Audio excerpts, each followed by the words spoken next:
ঝাঁপানো, এত চিৎকার চেঁচামেচি, এত ফ্রাস্ট্রেশন কি করে হলো? এটা হলো একটাই কারণে, কারণ স্যার মানে এদের কাছে হার। এই নির্বাচন কমিশন যে যোগ্য তালিকা বার করবে সেখানে যারা মৃত, ডুপ্লিকেট, শিফটেড এইরকম কোনো ভোটার থাকবে না। থাকবে না কোনো বাংলাদেশি অনুপ্রবেশকারী মুসলমান, থাকবে না রোহিঙ্গা। পশ্চিমবঙ্গ তথা ভারতীয় মুসলমান, পশ্চিমবঙ্গের সমস্ত মানুষ তারা থাকবে। বাংলাদেশের যারা অনুপ্রবেশকারী, যারা অবৈধ অনুপ্রবেশকারী, তাদের কোনো জায়গা নেই।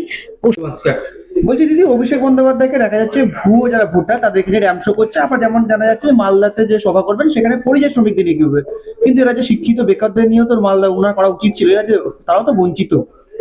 উনি ওই 26,000 যে যোগ্য শিক্ষকদের চাকরি গেছে তাদের নিয়ে র্যাম্প ওয়াক করতে বলুন না, বা র্যাম্প ওয়াক করতে বলুন সেই সব ভোটারদের যারা মৃত, ভোটের দিন তারা জীবন্ত হয়ে উঠে দ্বিজেন মুখোপাধ্যায়ের মতন, তাদেরকে নিয়ে র্যাম্প ওয়াক হাঁটতে বলুন। তাহলে আসলে তিনি যে ভুতুড়ে কথাটা বলছেন না, আসল ভূত পশ্চিমবঙ্গের মানুষ দেখবে, বাংলার বাইরের যারা রয়েছেন বাঙালি তারাও দেখবেন, সারা ভারত তথা ভারত বিশ্ব দেখবে যে এত বড় একজন করিতকর্মা নেতা যে মৃত ব্যক্তিকে তৃণমূল দল ভোটের দিন জীবন্ত করে দেয়। জমালয় জীবন্ত মানুষ শুনেছিলাম, ভোটের দিনের বুথে জীবন্ত মানুষ তৃণমূলের বদান্যতায় আমরা দেখতে পাই। এছাড়া অভিষেক বন্দ্যোপাধ্যায় আরো বলেছে যে যেমন নোটবন্দির সময় মানুষকে বিভ্রান্ত করা হয়েছিল, এসআইআর এর নাম করে বিভ্রান্ত করার চেষ্টা করা হচ্ছে আবারও। আবার মমতা বন্দ্যোপাধ্যায় বলছেন সুপ্রিম কোর্টেও যাবো এবারে। এত সমস্যা এসআইআর নিয়ে। দেখুন, বিভ্রান্ত তো ওরা করছেন, কারণ আমরা বলছি এসআইআর, নির্বাচন কমিশন বলছেন এসআইআর, ওরা শুনছে স্যার নাকি হার আমি জানি না, যতবার স্যার বলা হচ্ছে ওরা হার হার হার শুনছে। তো সেই কারণেই আসলে ব্যথাটা কোথায়, নির্বাচন কমিশন যে সঠিক দাওয়াইটা দিয়েছে, সঠিক জায়গায় সঠিক দাওয়াই প্রয়োগ করেছে, এটা পরিষ্কার।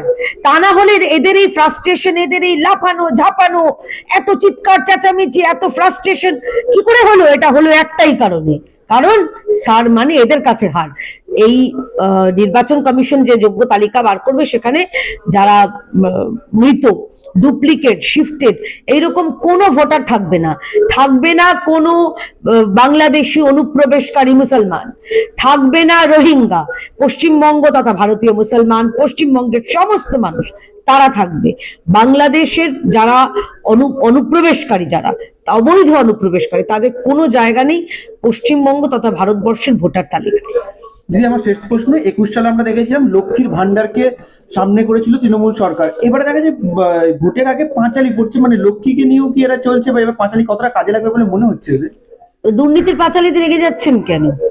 কেন বারবার আক্রমণ করছেন যে দুর্নীতির পাঁচালি হচ্ছে, এটা হচ্ছে সেটা হচ্ছে? আসলে এই সরকার এই যে লক্ষ্মীর পাঁচালিকে ব্যঙ্গ করছে, লক্ষ্মীর পাঁচালির মতন একটা মানে কি বলবো, বই বলবো, কবিতা বলবো, আমার মাকে ছোটবেলায় পড়তে দেখতাম, আমরা পড়েছি, সেটাকে নিয়ে পর্যন্ত তারা আক্রমণ করছে। অর্থাৎ মমতা বন্দ্যোপাধ্যায় এই রাজ্যে লক্ষ্মী তো আনেননি, এই রাজ্যে বাণিজ্য নেই, শিল্প নেই, লক্ষ্মী নেই। যাদের মাস গেলে মাইনে আসতো, লক্ষ্মী আসতো তাদের ব্যাংকে, সেটা পর্যন্ত বন্ধ করে দিয়েছেন চাকরি কেড়ে নিয়ে। এখন উনি পাঁচালি শোনাচ্ছেন, ওনাকে শোনানোর দরকার দুর্নীতির পাঁচালি, ওনাকে শোনানো দরকার অনুন্নয়নের পাঁচালি। আর খুব খারাপ লাগছে, একজন গায়ক গায়িকা তিনি আবার ওটা সুর করে করে পড়ছেন। ওনার বাড়িতে হয়তো লক্ষ্মীর আগমন হচ্ছে, কিন্তু অন্যান্য রাজ্যের মানুষের বাড়ি থেকে লক্ষ্মী বিদায় হয়ে গেছে। মানে যে রাজ্যে লক্ষ্মী শূন্য সেই রাজ্যে লক্ষ্মীর পাঁচালি।